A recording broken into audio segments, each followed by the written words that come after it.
Thanks for coming.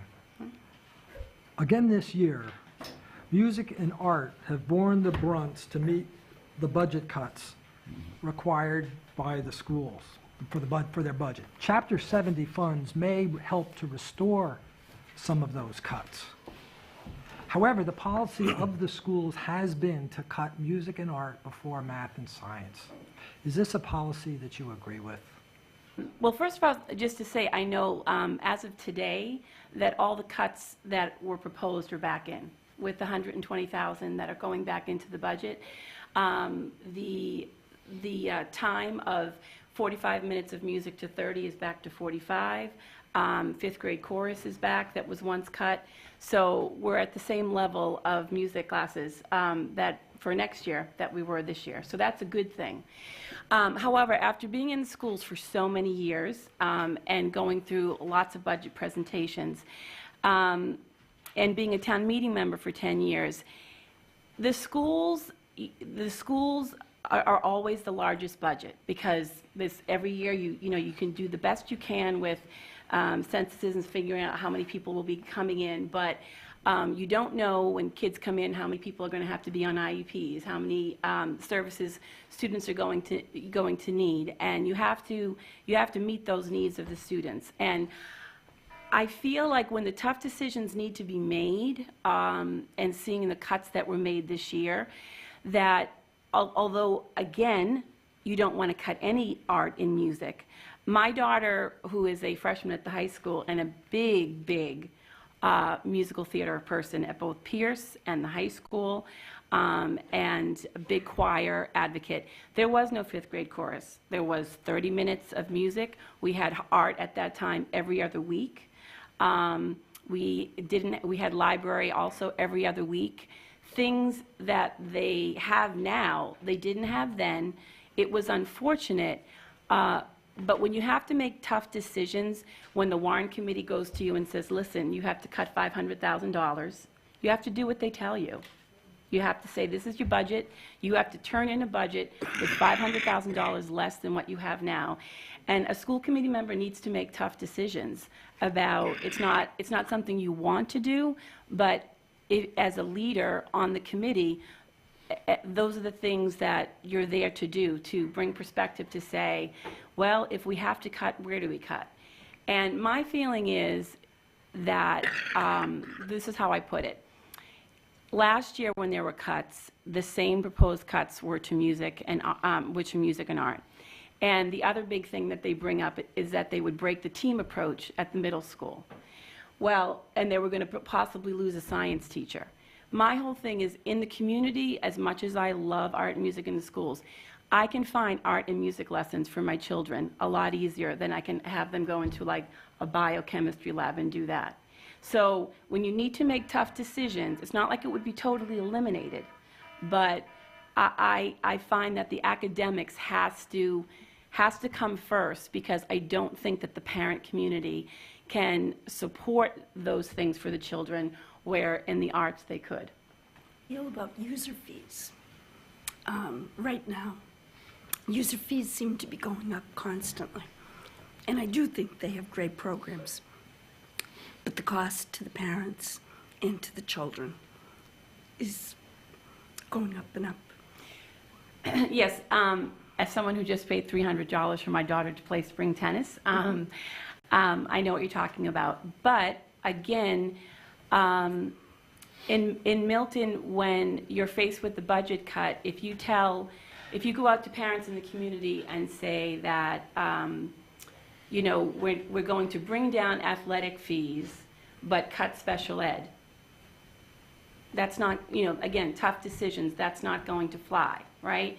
So one of the things I would like to bring back, which I know Kristen Bagley-Jones did for a long time, and I think one of the students last year tried to continue it, was the activities walkathon that they had, where again the kids in the community do a walkathon in the field house, and if they're sponsored, all of those fees bring down their user fees. I mean, again, you have to reach out to the community and do that.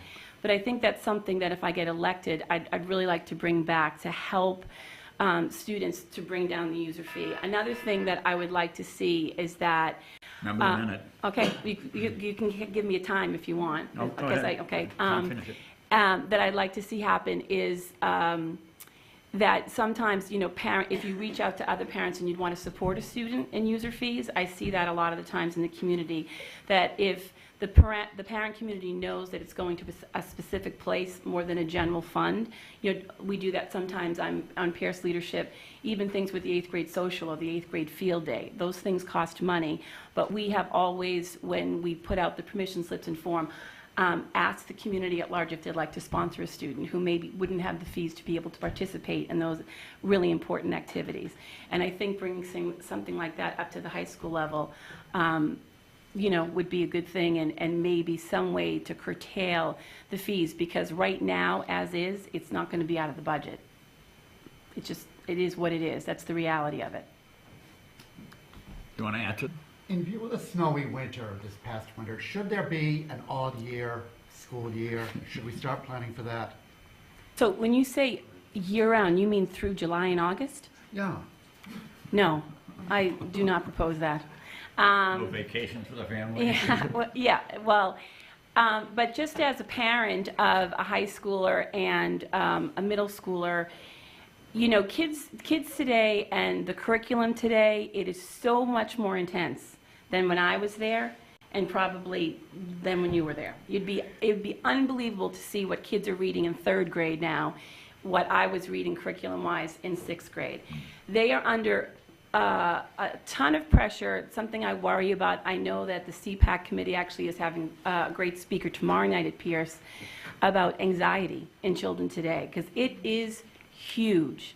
And there is no way that I would want to bring that on kids, that they would have to, that you have to tell them that they have to go to school in July and August. I don't see it would be where it would have any benefit. I think the kids would tune out, and if anything, it would be detrimental to their overall education. So no. I'd like to know how you both feel about this year's override. This year's override is for the medical needs of a former firefighter. First, just like the 2 candidates for selectmen, again, I've been a town meeting member for 10 years, and I followed this situation when Mr. Pickens' accident occurred, and we've been kept abreast in town meeting of the situation about his health costs. You know, we have to do it because, you know, here's a man who's a firefighter for our town who, again, was going out to help a citizen, a pedestrian, and then, you know, gets hit and severely injured. So I don't know how you can say no to it. I think it's a good thing that they're putting together a committee to educate, because in order to get an override passed, you have to educate. And once people understand the given circumstances, I would hope that they would vote to support him, because he deserves that. So I don't see how anyone could say he doesn't. 186, my time matters. Teachers across the I don't know if it's a local issue, but teachers across the Commonwealth have been critical about the amount of testing that they're being asked to perform. And the argument is that the testing takes away from teaching time, and what teaching time there is directed toward the test. Is there do you believe or think that at some point we should revisit the amount of testing that's taking place here? I agree with Lee Michael that the testing in Common Core is a national issue. Milton School Committee can't change that. And I think that the parents of the town need to understand that if they feel that the kids are tested too much. But like Lee said, there's a lot of funding tested to it. You know, I work in educational publishing. I work for Houghton Mifflin Harcourt. And I deal with standards. There's the Common Core standards, and then there's still state standards that each DOE also writes and wants their children to adhere to in their state. So there is a level where you do need like a playing field to see how the national students across the board are doing. And that's what Common Core serves. I think that the pressures that the teachers feel then trickles down to the parents, then trickles down to the students. you know, and the superintendents also feel it. You know, it's a little bit like college football. You know, what are your stats? How good is your system? So it's that pressure. I don't think it's a bad thing to give it. I think that the pressure to prove, it's almost like why the kids have anxiety. Like, well, my school system does the best on MCATs, or now it'll be PARC / Common Core. I think it's good to have it. I just think that the atmosphere of maybe how it's administered could be less stressful to both, again, the superintendent, to the principals, to the teachers and the students. That's why teachers feel like they have to teach to the test. They feel their job is, you know, being viewed. How good are my math kids' scores?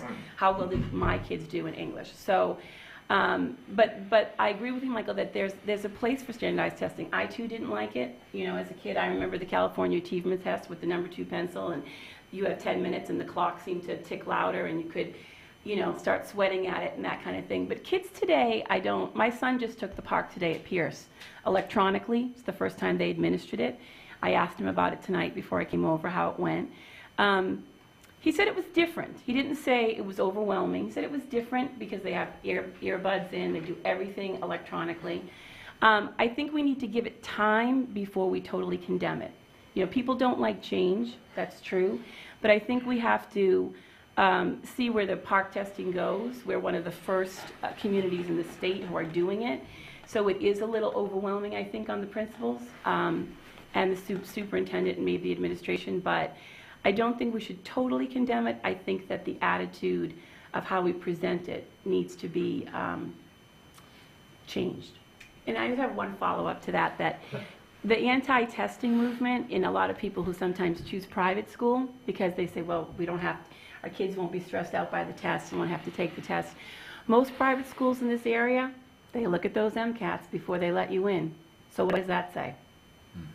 Think about that. So. Well, residency has long been an issue in Milton schools. The school committee has gotten involved in it in different times. Sometimes the police department has been responsible for checking out residency. Other times it's a school department employee. You know, how do you think this should be handled? And should the school committee think about tuitioning in some students from out of town? Okay, I'm really glad that you asked that question, Pat. So this is an issue that's come up. I'm, you know, a member of the Pierce Middle School PTO leadership. And this is something that we brought up to Mary Gormley this year because Mary Gormley meets with all the heads of each school monthly, so the 4 elementaries, the middle, and the high school. And residency came up because it's always something that people are concerned about. How much is it costing per pupil for our town? So when you go to register your child for kindergarten in this town, it's like, I don't know, it's like applying to work for the CIA. I mean, you have to really prove, you know, that you've been a resident, you know, all the documentation. And that's where it ends. So we at Pierce, I want to say, yay Pierce, but we at the Pierce PTO brought up that, that they now will be, that all students will have to display, the parents, residency upon the entrance of Pierce Middle School, and then again at the beginning of Milton High Public. And they'll have to be viewed just like they did at the beginning of kindergarten. And I think that's going to be a very, I mean, administratively, you know, it's going to take time for them to all too, but it's going to cut down on a whole heck of a lot of people who are sliding in and who are not residents when they have to prove it. With concrete evidence. I think another reason that happened with, the reason why we thought of that too is so much is going green so that, you know, all the communication between the schools and the parents are done through email. So if you have the same email that you did when your kid was a kindergartner as you do when they're entering Pierce in the middle school and you move out, who knows, you know? So that's going to be a big change in the fall, and that's happening. Mary Gormley confirmed that. So I was really happy to have the Pierce School bring that on the table for the system all around. And as far as bringing students in, I know that sometimes that could, you know, again, if it's not too much on the system as far as space goes, I know that sometimes we bring certain students in for, say, special ed programs that aren't provided in their town, and if they pay, sometimes that funding that they pay us to service their students, if it's not going to impede too much class-wise size, can be a way to get money for the school. So it's something to consider. My question, I want to tell you, I'm partly French, I'm minored in French, I have lived in France, I still go to events that, you know, require my French. But nobody is going to get a job using French. Now, other schools like the Academy of the Pacific Rim in Hyde Park have Chinese immersion. Isn't it time to think about offering a more practical language to emphasizing a more practical language? To agree that people move here for the French immersion. I mean, people will buy their homes because of the immersion language that we teach. And French has been here for probably over 25 years now. And I think that what happens when people say, well, why don't you change the language and why don't you totally restructure it and pick Chinese for things like that? I do think that would be very cumbersome at the moment on the system. And I think that after so many years of having the dual tracks, especially under the helm of Mary Gormley right now, it's in a good place. It is maintained financially as best as it could be with the staffing. And not only just the immersion, you know, if you do the STEM, you start Spanish in first and second grade, and then it increases as you go up. And friends of mine who have done the English track, and their kids are either Spanish or Latin, or some kids, after they do French immersion and they go up to Pierce, they decide they don't want to do it anymore, and they switch over to Latin or Spanish.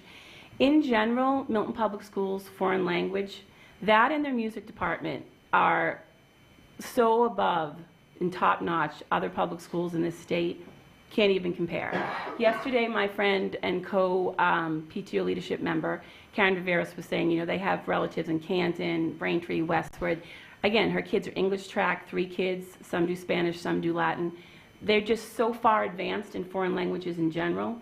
And kids who really pick up Spanish, who do the Spanish program, they're in AP Spanish by the time they're, you know, a sophomore, and fluent by the time they leave. So I just think in general, the foreign languages, even though French is the immersion track, the other 2 languages are unbelievable. You can ask any parent who has kids in Latin or Spanish.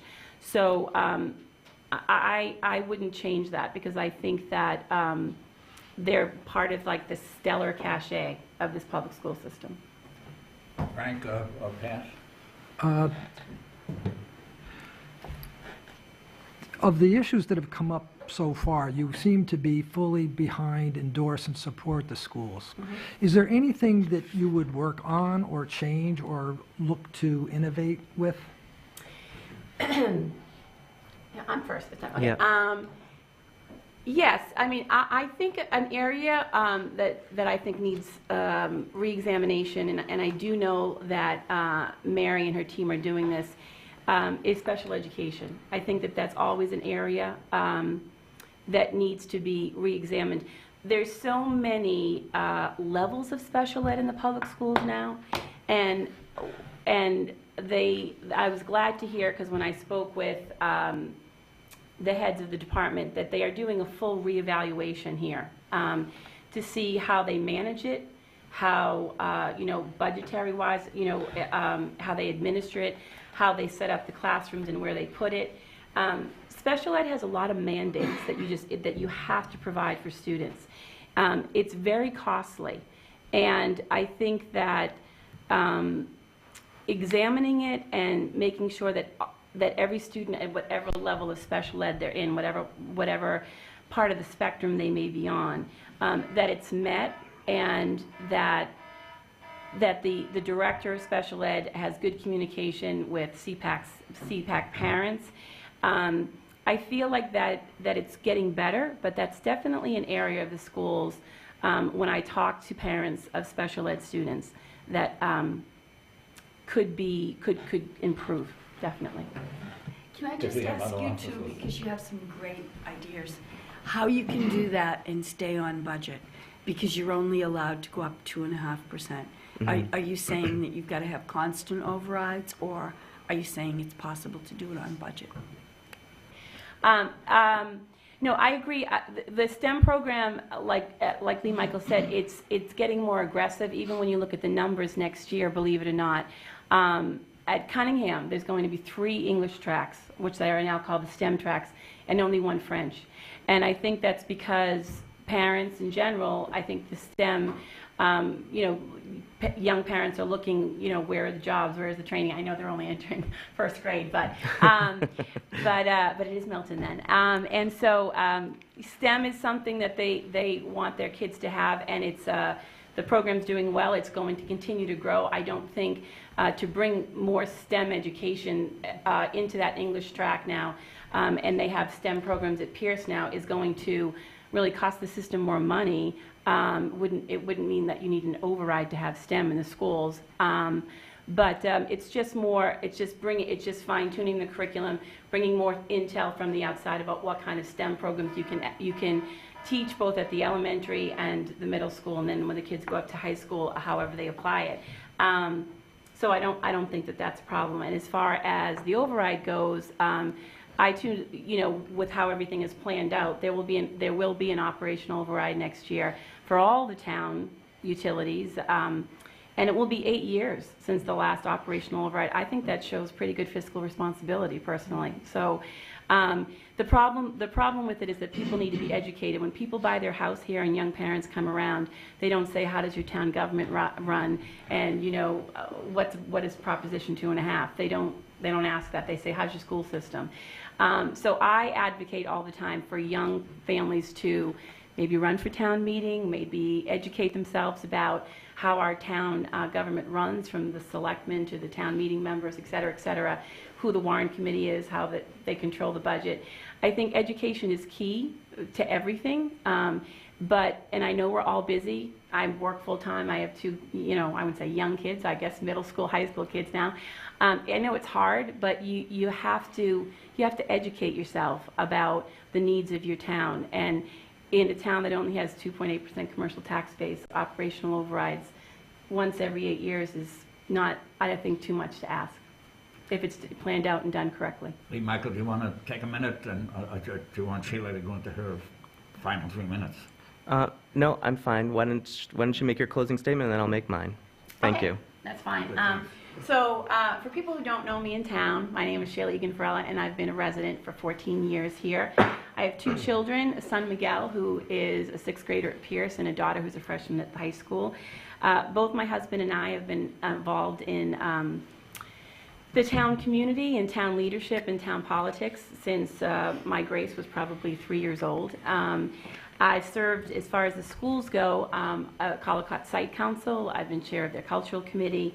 I organized and was one of the founders of their One Book, One School committee. I spent 6 years as a faith formation teacher at St. Agatha's Church. I am currently employed and have been in educational publishing for 20 years at Houghton Mifflin Harcourt. So I work on pre-K through 12 books every day about curriculum. I have a good understanding of what's going on curriculum-wise in today's educational world. And I also am a teacher. I have taught dance here at, it used to be in Milton, but now it's over in Quincy at InSync Center of the Arts for a little over 10 years now, and I've taught a lot of the kids in the Milton communities. And even though I'm not teaching algebra equations, and I'm teaching people how to do a triple time step, I do know what it's like to have to teach kids, get through to kids, understand them, read them, find out what their wants are, what's needed to make them feel good about themselves. And I think I can connect with that. So I think I bring a lot of knowledge about the schools. I have a knowledge about educational curriculum.